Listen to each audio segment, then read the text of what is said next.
Money is an instrument. It is the embodiment of value that takes the form of an agreeable medium in order to quantify the productive use of time, skill, and energy. Almost anything can be money, but not everything should be. This idealistic notion led 19th century luminaries like inventor Thomas Edison, futurist Buckminster Fuller, and industrialist Henry Ford to endorse the idea of money created from energy. They believed energy, the driving force of all life, to be a suitable basis for money because it is objectively measurable, widely producible, and inherently valuable. Today, we have a conversation with Jesse Berger, the author of Magic Internet Money. Jesse urges us to imagine a technology so revolutionary that it not only redefines money, but also challenges the very structures of power and trust in our world. What if there existed a way to transfer information and value that wasn't controlled by any government, any central bank, or even any one person? A system that operates in the digital ether, powered by mysterious origins and designed to be incorruptible. Welcome to Bitcoin, the digital organism that lives without a master and thrives in the wilds of the internet. Its creator, Satoshi Nakamoto, left behind a trail of cryptic messages before disappearing without a trace. But what does this anonymity mean for Bitcoin's future? And how can a system with no leader and no central authority be trusted by millions, maybe soon by billions? In this episode, we'll dive into the origins of Bitcoin, uncovering the cosmic impact of its arrival. What makes Bitcoin's consensus mechanism such a groundbreaking invention? How does it solve the age-old problem of trust in a world of uncertainty? And more profoundly, why has Satoshi's untouched fortune become a monument to Bitcoin's integrity and incorruptibility? Get ready to explore the forces that have propelled Bitcoin beyond an experiment into a beacon of monetary independence, challenging the legacy systems of the world. But before we do that, I want to introduce our sponsors, Stampseed, the Orange Pill app, and Swan. Our partners are businesses and people that we respect and our products that we at Bit Intelligence personally use. You're watching 21 Voices. Bitcoin is a very unique and powerful story. It has its mysterious origins, which we'll get into shortly. It has a mystery to it. Everything in this world is pretty well inspected and analyzed, but the origin of Bitcoin is somewhat mysterious. Satoshi Nakamoto, the pseudonymous founder of Bitcoin, he created it and he effectively disappeared. He walked away without a trace and without claiming any benefit or reward from his creation. And because he left it with no one in charge of it, it's sort of a living digital organism that is just running wild on the internet with no strings and no leash attached to it. And because of that, it's so different and unique. No one's ever seen anything like it. But because it does exist, we can use it and find it, and everyone interprets it in their own way. It sort of has its own pulse and heart rate. Every 10 minutes, Bitcoin produces a new block. And that new block is different and unique each time, and it, in effect, represents a form of growth on the network. Every 10 minutes, Bitcoin is changing and adapting. People are able to contribute to Bitcoin's code. Ultimately, everyone has to agree on which code to use, but we can propose changes so Bitcoin can grow. It's not any one person, and it becomes its own entity. And so in that sense, it's sort of a developing organism. Whether we can call it living is another story. Chapter 2, Origins. On October 31st, 2008, Satoshi Nakamoto published the Bitcoin White Paper, a manifesto for monetary independence. The 9-page paper unveiled the technical details and rationale for a robust new system that envisioned using digital signatures to authorize the transfer of scarce electronic coins. The transactions and whereabouts of every fraction of every coin would be documented on a public ledger that would be freely available for download and inspection. Satoshi's true identity is unknown, and that anonymity has forever shrouded Bitcoin in mystery. This background lends a cosmic quality to Bitcoin, since it arrived quite unexpectedly, like a meteor from cyberspace. its true point of origin unknown. Crashing into the World Wide Web, it created a crater in our perception of money, with the force of its impact distributing its remnants across the internet to be discovered like a digital natural resource. The consequences of its arrival are striking. It directly confronts long-held monetary dogma, and the transparency of its network means that its activities can be observed, measured, and analyzed, allowing anyone to contemplate the disruptive nature of Satoshi's vision. Satoshi first ran the Bitcoin software on January 3, 2009, when the network was launched in the public domain. This initial instance of Bitcoin is known as the Genesis block. Within the Genesis block, Satoshi embedded the following message: "The Times, 03, Jan 2009, Chancellor on the brink of second bailout for banks." Here, Satoshi commemorated the network's launch by highlighting a timely concern about the moral hazards inherent in our global monetary and banking systems, which were, and still are, on the brink of fallibility. This message is relevant to Bitcoin because it was specifically developed as a systemic upgrade to be a principled monetary alternative for the 21st century and beyond. In late 2010, almost 2 years after its launch, Satoshi stopped communicating publicly about Bitcoin in chat forums, and also stopped contributing to ongoing software development. Without further input from its sole creator, Bitcoin would have to find its own way in pursuit of monetary relevance. In the post-Satoshi era, Bitcoin has continued to be relentlessly productive. With each passing day, it infringes further into the territory of the legacy monetary system, inspiring the study of uncommon knowledge about money and fanning the flames of its public discourse. Bitcoin would not be possible without the internet. It lets computers communicate freely with each other by using a standardized data transmission formats and processes, known as protocols. If the internet is the protocol for the free exchange of information, then Bitcoin could be thought of as the protocol for the free exchange of value. Bitcoin software is open source, meaning anyone can download, use, inspect, modify, and enhance it. Developers can propose and review code for new features, or build applications and businesses to enhance user experience and boost network adoption. Protocols act as common bonds between computers running the software, connecting them to form a network. The Bitcoin network's activity, openly visible to all, attracts participants to coalesce around it, becoming a community. Recognizing that Bitcoin is simply an agreeable basis for interaction is key to understanding why it continues to thrive. The software is willingly shared by many people using many devices in many regions around the world. This makes it extremely difficult to stop because it is simultaneously stored and operated everywhere, and because its global community has incentive to keep it running. To maintain the trustworthiness of the network's incentive mechanisms and to mitigate counterfeiting or hacking, Bitcoin insists on its own brand of collaboration, which is commonly known as consensus.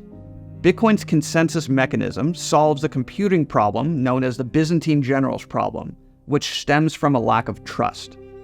In short, the problem states, multiple parties must agree on a single strategy in order to avoid failure. But the communication channels needed for coordination are susceptible to corruption. How do the parties reliably synchronize their efforts? Bitcoin forges consensus through proof of work, which is a technique in cryptography that makes valid transactions costly to create and difficult to falsify, yet very easy to verify. Like a mathematical equation, it takes effort to decipher without knowing the solution, but once given, the whole formula can easily be understood. For the Byzantine generals problem, this means that all parties can reliably coordinate their efforts with one another because authentic communication can be positively validated, with any corrupt messages being easily detected and omitted.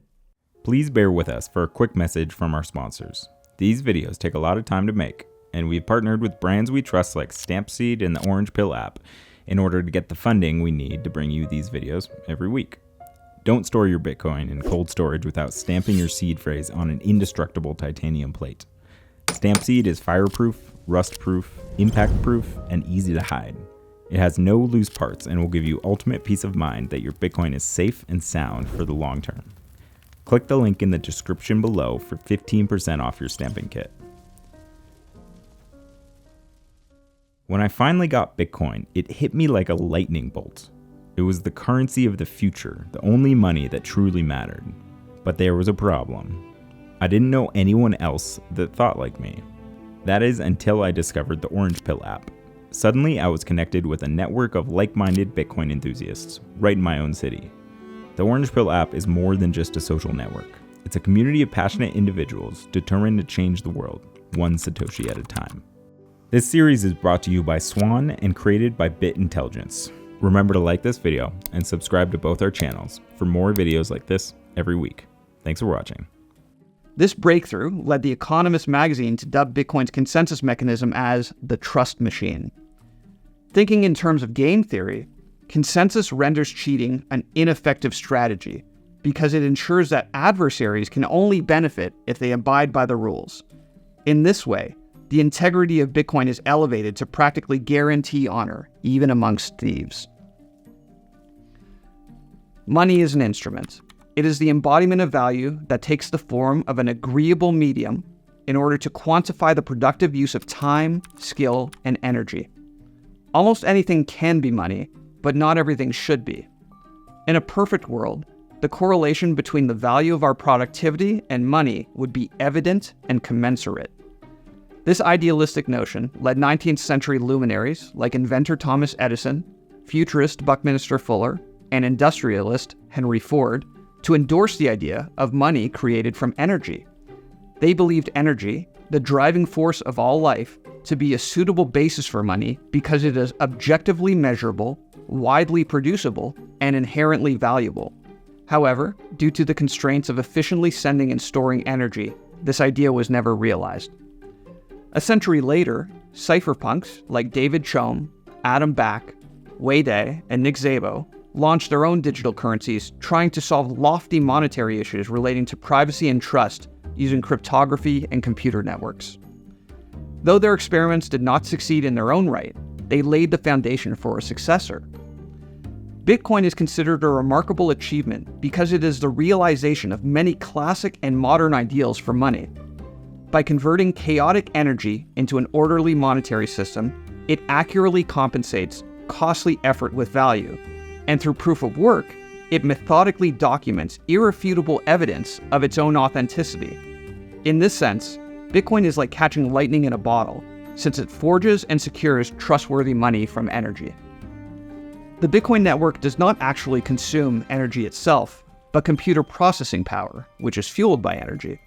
This consumption process is known as mining, and it performs two very valuable tasks. First, mining enables Bitcoin's native monetary units, called Bitcoins, to be found and spent. And second, it provides security to the network. By way of computational effort, miners compete to settle the next block. Each block is like a page of transactions in a ledger, and the Bitcoin protocol ensures that one miner wins a block approximately every 10 minutes. The winning block is then broadcast to the network so it can be verified by participating computers known as nodes, which bond it to all previous blocks, creating a sequenced digital chain, the complete ledger of all transactions. Winning miners are rewarded with new coins called block rewards, as well as that block's transaction fees. Solidly etched into its code, block rewards are issued on a predetermined schedule, decreasing by half every 4 years until Bitcoin reaches its fixed supply limit of 21 million coins, which is expected to occur around the year 2140. The asymmetry of mining, high effort for inputs and effortless verification of outputs, deters cheating since false blocks result in nothing but wasted resources for dishonest miners.